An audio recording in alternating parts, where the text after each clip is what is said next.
I am Ferdinand Marcos, and I am the President of the Republic of the Philippines. I stand today on behalf of 110 million Filipinos. Hi everyone, hello universe, it's me again. Shout out sa inyo mga kababayan. Nakikita nyo yan? Nako! Linis-linis lang. Sa mga estero, sa mga LGUs, lalo na sa mga nabahaan. I-check nyo yung mga estero nyo. Baka puno ng water lily, mga basura. Maglinis kayo. Kaya mga kababayan, sa araw na ito ay August 2, 2025, pinangunahan po ni Pangulong Marcos Jr. ang Bayanihang Estero. Nakita nyo yan? Nililinisan ang daanan ng baha para iwas apaw. Pag umapaw yan, babahaan ng lahat ng area. Kaya nasa tao ang disiplina no? So, dahil dito nakikita natin si Pangulong Marcos Jr. Talaga namang pinangunahan niya.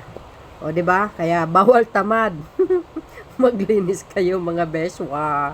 Ang pinakamaganda dito mga kababayan, yung tawag dito, yung mga bottles at saka mga iba pa, pwede mo ipalit para magiging grocery siya. Ayan yung mga bakal, ang kapalit grocery.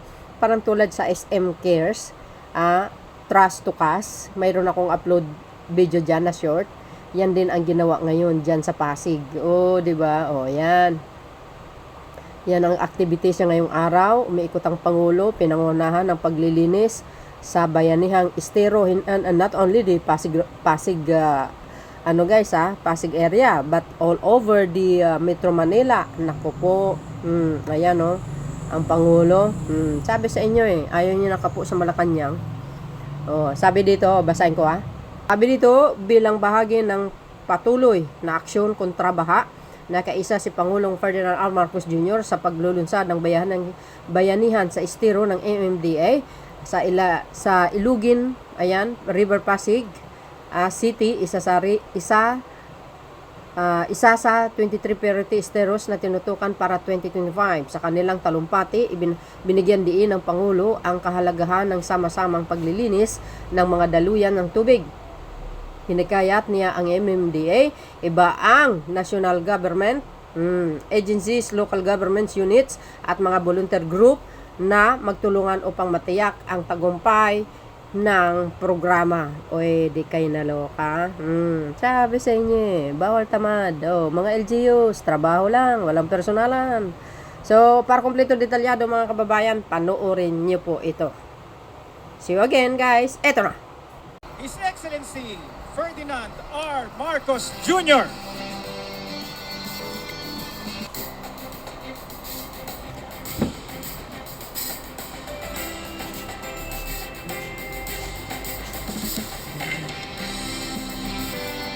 Ngayon pong umagang ito ay inilulunsad sa pangunguna ng ating Pangulo, His Excellency Ferdinand R. Marcos Jr.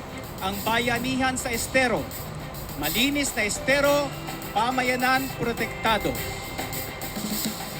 Kasalukuyan pong nasasaksihan ng ating Pangulo kasama ang mga kagalang-galang na opisyales ang ginaganap na clean-up drive dito sa Bulik Creek, Pasig City. Samantala, ang ating MMDA chairman ay nagbibigay ng isang briefing.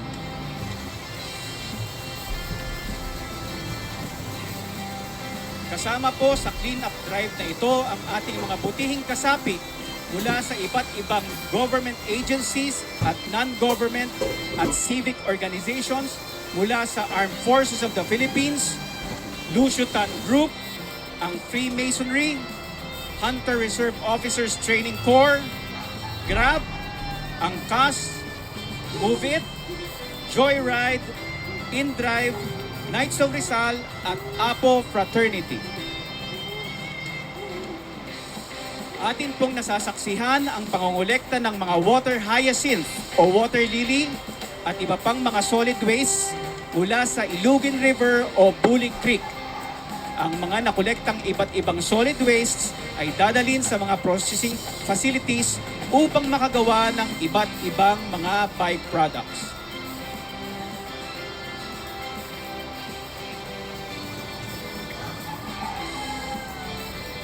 Dito po sa Bully Creek, maliban sa basura ay may mga makakapal na water lily na kailangang matanggal upang masiguro ang patuloy na pagdaloy ng tubig upang maiwasan ang pagkaipon nito na maaaring makapagdulot ng matinding baha. Ang mga byproducts na ito ay ating ginagamit sa mga MMDA Linear Park projects at seedling propagation para sa iba't ibang uri ng mga halaman. Ang iba naman ay aming ibinabalik sa komunidad sa pamamagitan ng results-based incentives, kung saan ang barangay na may maayos na solid waste management program ay nakakatanggap ng mga produktong ito.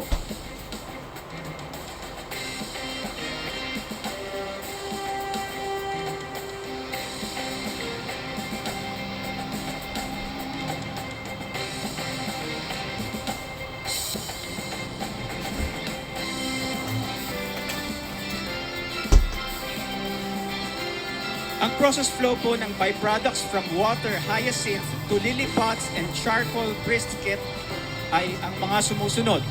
Una po, may manual collection o mechanically through the procured water hyacinth harvester.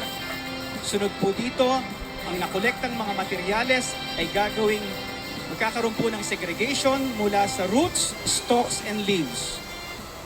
Ang mga roots po ay pinipiga upang mabawasan ang moisture through a press.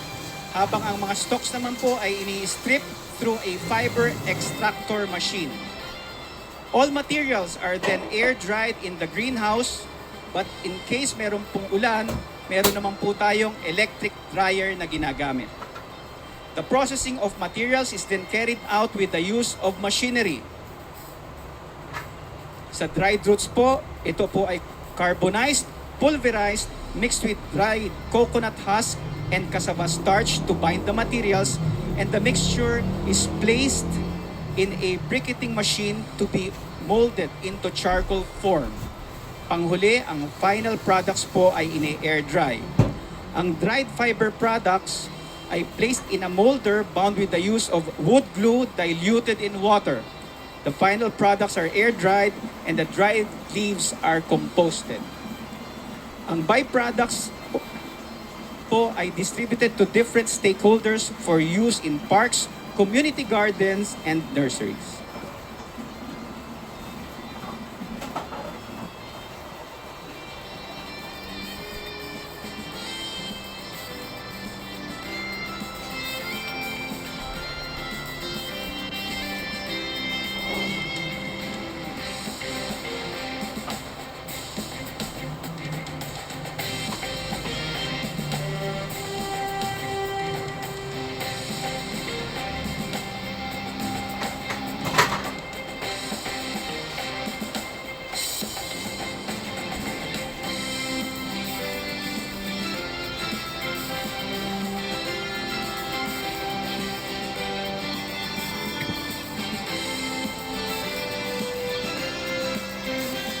O, di ba guys, tingnan nyo naman yan. Grabing water lily. Ano?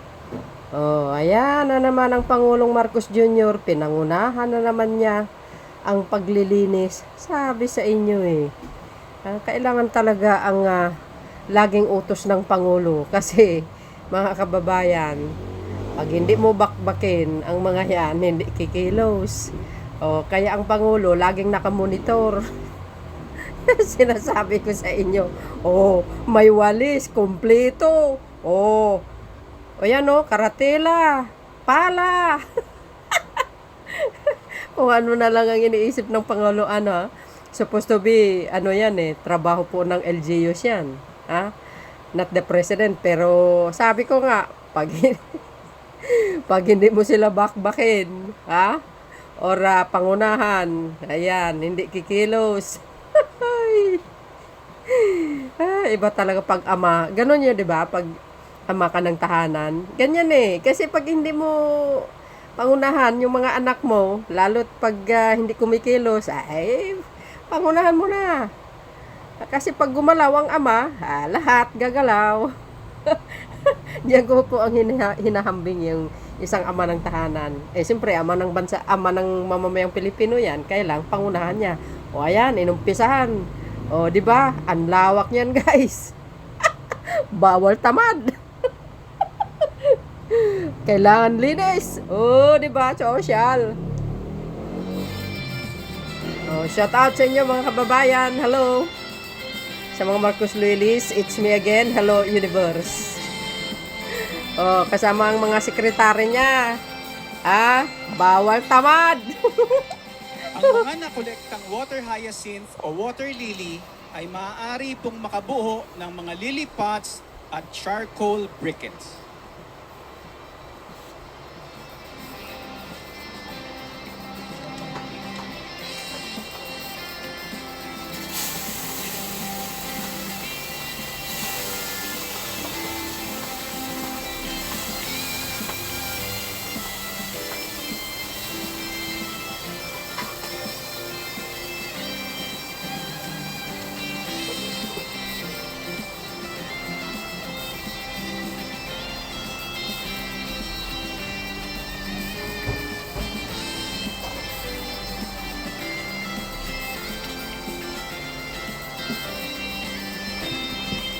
Shoutout sa inyo guys. Ayan, puro music.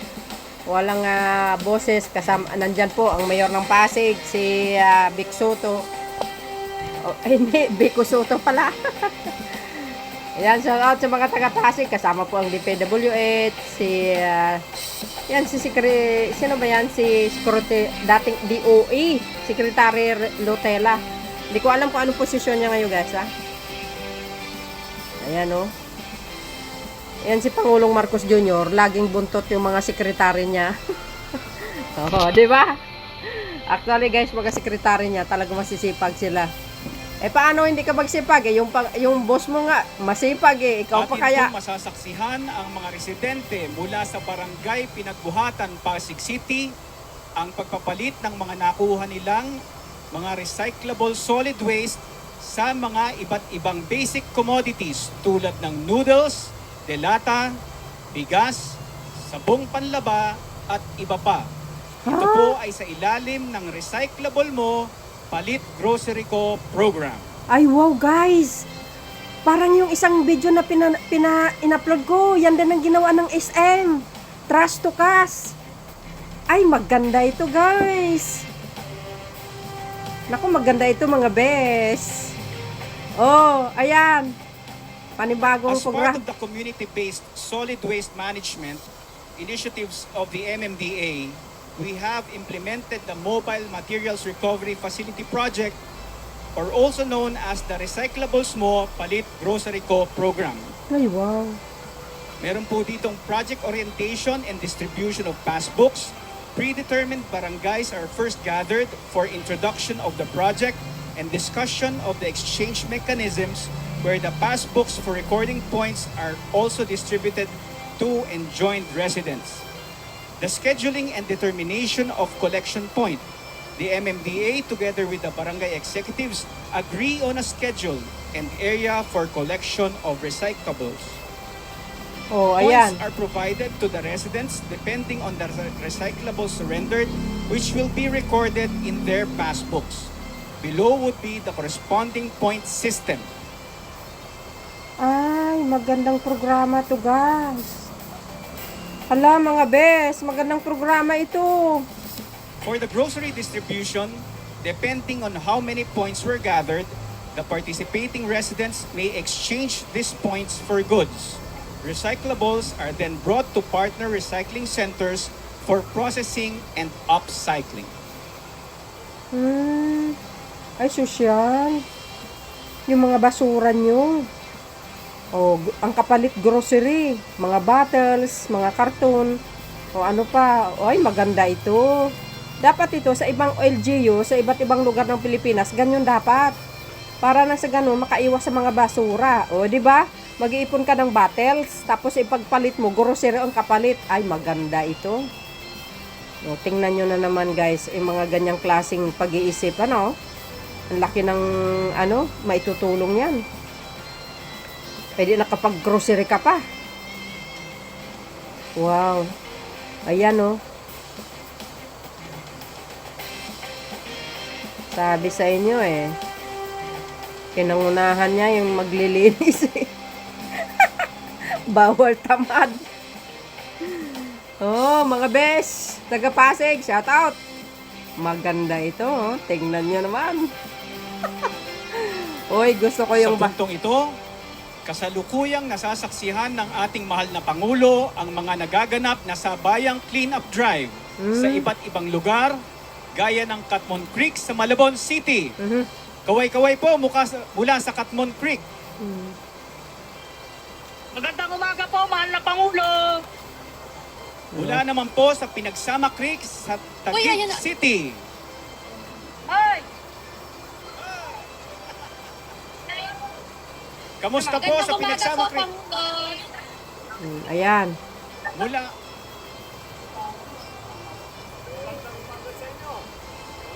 Mahina yung volume, guys. Morning kayo! Oh, maganda na yung creek ninyo, malinis na. Kayo din.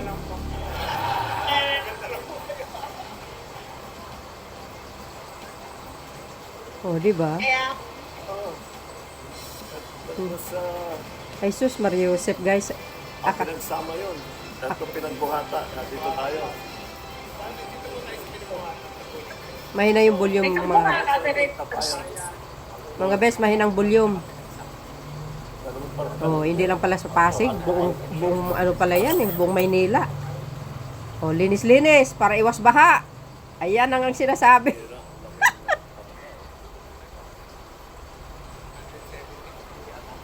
Oh, di ba, guys?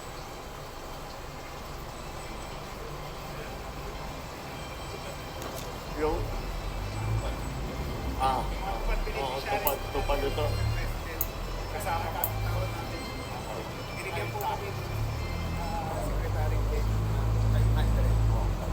Sa ating mga kababayan, disiplina lang kailangan. Hindi nyo marinig yung boses mga kababayan kasi nga, mahinang volume. Mag-organize na yung mga, mag-organize siya. Oh, they'll organize themselves. But that's not a bad thing. Okay din yun. Na rin sila sa live din. Hagunoy, Pinagsama, Katmon. Meron din. Ito yan, oh. Tapayan, Katmon.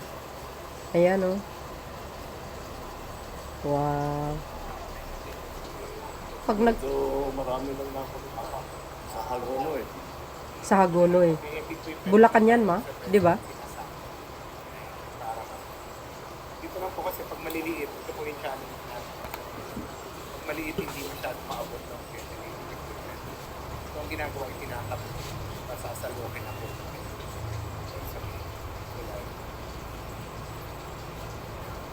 Ang tira. Magandang maga. Hello. Magandang maga sa inyo. Good morning. Street dito. Ang dito dito. po nila. Kayo, okay, adopt a strip. Descendants po. Yan yung project ng tatay niya no. College pa ako no. Ayo, Kaya na, senior na. O, di ba, guys? Sabi sa inyo eh. Bawal tamad. Oh. At least pinangunahan niya. Nakakatuwa naman yan.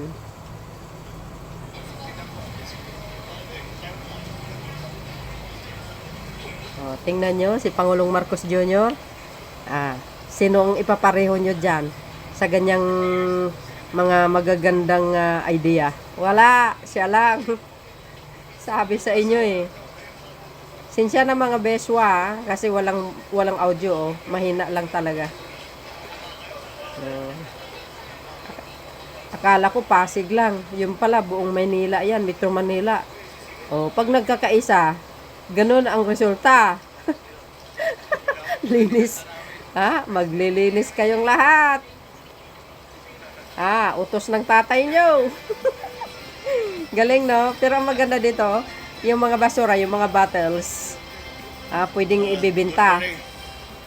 Good morning, everyone. We are here because we are launching the program that is really led by MMDA on what we call the Bayanihan Estero Program. And what that essentially means, ay lilinisin natin itong mga estero natin. Hanggat makita na talaga ninyo kung gaano kakapal yung water hyacinth, at gaano karami yung kailangan talagang kolektahin, gaano kababaw na yung tubig dahil sa siltation, hindi mo talaga, kahit na mga picture lamang ang nakita mo, ibang-iba talaga pag nakita mo gaano kakapal ito. Sa dami ng water lily, ng water hyacinth pala, ng water hyacinth, sa dami, kahit na sa yung mga nagtatrabaho doon, dinalakad nila, nakakalakad para silang Jesus Christ, lumalakad sila sa tubig. Oo, talagang ganun kakapal ang nasa ilalim, kaya kaya pati tao kaya na maglakad. But that's why we have encouraged this, kasama natin ang DOLE, of course the DILG, all our local government officials, and all the political leaders. Kailangan natin magsama-sama, magkaisa at pagtulungan ito. Dahil alam naman natin, ang matinding usapan sa nakaraang ilang araw ay yung flood control projects. O sige, tinignan din natin yan. Kahit maganda na lahat ng flood control project natin, kapag ganito pa rin ang ating estero, wala rin, mababaha pa rin tayo dahil walang madaanan yung tubig, mababaw na yung tubig, kakaunti na lang ang dumadaan na tubig, pataas ng pataas ang level ng tubig. So, talagang kailangan bigyan natin ng pansin itong problemang ito. And this is our response. At maganda naman dahil mula nung inasimula natin, there were 23 esteros that we wanted to clear. Bago dumating ang crising, nakapag-clear na tayo ng isang dosena, 12 estero na nalinis na natin. Kaya kahit papaano, nabawasan ang epekto. Wala tayong magagawa dahil sa dami ng bagsak ng tubig, Ngunit makikita natin kapag malinis ang mga estero, mabilis din mawala ang baha. Kaya naiiwan ang baha dahil walang madaanan ng tubig at tatagal talaga na may tubig sa mga bahay-bahay ng ating mga yung mga lalo na yung mga nakatira dito sa tabi ng mga creek natin. Kaya lahat ay kailangan natin makipagtulungan, local government, national government, MMDA, lahat ng mga volunteer groups ng civil society. Meron tayong grupo rito ng mga veterano ng RO at sila ay nag-adapt. In-adapt nila ang isang section. Ibig sabihin, that's the responsibility mula ngayon na yun ang silang mamamahala para tiyakin na ayusin yan. Kaya pasalamatan natin sila. At,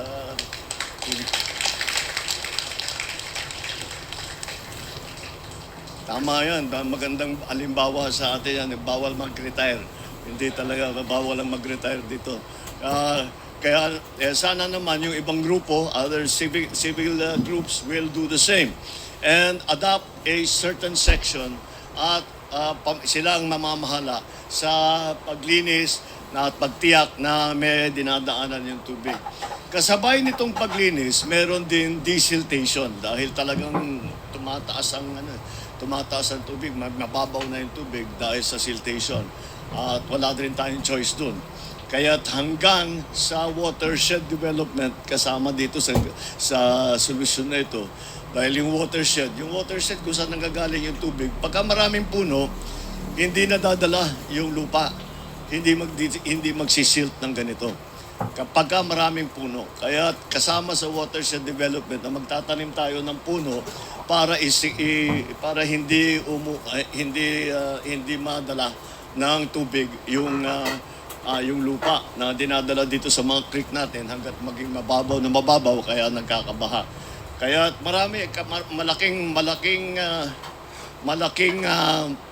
malaking proyekto ito na sa flood control, hindi lamang sa pagpatayo ng yung talagang slope protection, yung mga dike, hindi lamang yun. Ito, kasama na ito, yung pagpalinis, pati watershed development sa taas, kung saan nagagaling yung tubig. Kaya yan ang aming ginagawa para parang adjustment natin. Kailangan na talaga tayo mag-adjust sa climate change at kahit anong gawin natin, ay hindi natin mapipigilan ang tinatawag na climate change at ang pagbigat ng dating ng bagyo at pagdami ng pagbaba. Ang dami ng pagbaba ng siltation at ang daming mga nagiging basura na hinaharang yung creek natin, sinisira yung mga pumping station natin at yun ang isang malaking bahagi sa flood control na hindi pa natin naayos. Ngayon na inaayos na natin. Okay, so yun lang. Maraming salamat. Salamat sa inyo lahat, mga volunteer. Salamat sa MMDA. Salamat sa lahat ng iba't ibang departamento. The local government, of course, the mayor is here, the congressman is here. Nandito tayong lahat. Ay, kailangan talaga natin hanapan ng solusyon ito. At hindi na maaari na basta pababayaan natin na every year na lang ganitong nangyayari sa ating mga kababayan na binabaha sila. Kailangan i-evacuate. Kaya gumawa tayong paraan. Meron na tayong paraan. Pagbutihan na lang natin ang ating paglinis sa ating mga estero. Kaya pagpatuloy natin itong ating project na itinawag natin na Bayanihan Estero. So, maraming salamat. Magandang umaga sa inyo. Ganda ng guys, no? Ang ganda ng mga ganyang klaseng idea, mga kababayan. O, ayan, tuloy. Nagsipag tuloy kayo di oras. Ha? O, pinangunahan ng presidente, ama ng bayan. O, diba guys? Ganyan. O, sasabihin na naman ng mga DDS, photo op lang. O, ayan. So, yun mga kababayan, maraming salamat sa inyo. Abangan ang mga magagandang programa ng Pangulo. Kasama ang kanyang mga sekretary. Salamat po. Thank you, thank you. See you again on my next upload. Bye, bye, bye. And babus. God bless Philippines. Shout out sa mga taga Pasig, Metro Manila. Linis-linis ng tapat para iwas baha.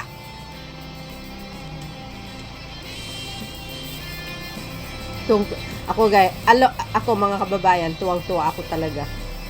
Pag ganito ng mga magagandang idea, napakaganda naman para sa kalinisan at iwas baha. Ha? At para ligtas ang mamayang Pilipino. Babus! Ang hina ng audio. Ito lang.